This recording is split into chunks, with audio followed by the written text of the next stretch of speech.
Congressman Chris Smith is a senior member of the International Relations Committee. He has provided tremendous leadership on this issue. Each of the speakers have cited him, as have I, because he's one of the reasons why this bill will be passed, hopefully unanimously today. So it's my honor and privilege to introduce Congressman Chris Smith. Thank you to Congressman Moran and to the Left Behind parents who so bravely and courageously and with so much love are seeking to reclaim their children who have been abducted in Japan.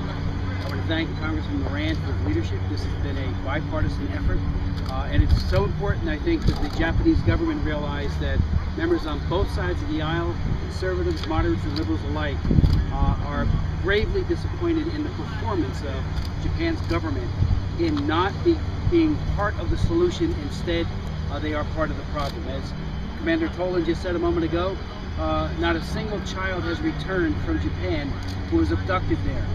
Child kidnapping, child abduction is a serious crime, and it ought to be looked at. It's a human rights abuse, and Americans, frankly, and it was expressed by the U.S. House of Representatives and soon will be similarly expressed by the Senate, are fed up with our friend and ally, Japan, for its pattern of non-cooperation which they have exhibited with regards to Left Behind parents and abducted American children. You know, we're talking about several hundred American children in Japan. If you go years to date, and within the last several years, we're talking about 136 children whose cases are active at the Office of Children's Issues at the U.S. Department of State. This is a serious breach. You know, Japan is a good friend. They're a very fine ally. We care about Japan. We care about the defense of Japan. So many of our military men and women who are deployed are there as peacekeepers. And we know, according to the Department of Defense, just in 2009 alone, 10 additional American children were abducted to Japan. That has to end. It's unconscionable.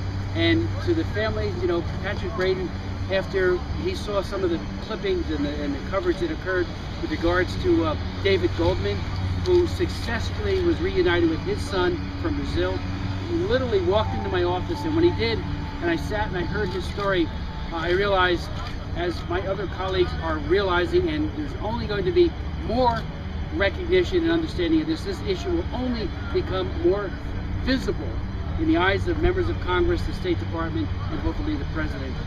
We're not going to let go until these children are reunited with their parents. If there's an issue of custody, it absolutely has to be decided at the place of what's called habitual residence. We cannot dignify, we cannot enable an abduction by saying, oh, they're there now, the child or children, therefore that's the venue for adjudicating the case. The Hague Convention, which Japan has not ratified, they ought to do so immediately.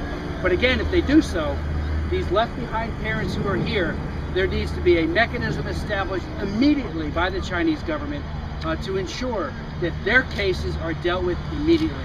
Delay is denial. These children are being hurt.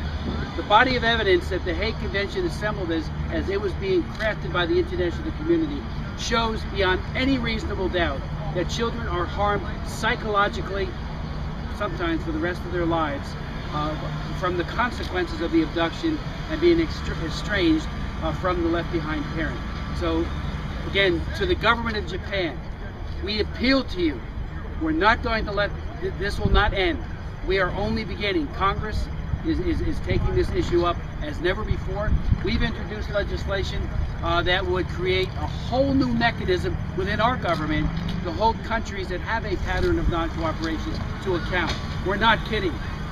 Please send these children back to their parents here in the United States, and we're not going to stop until that happens. This is a matter of social justice of the highest order. It's a human rights abuse against these men and women who have lost their children.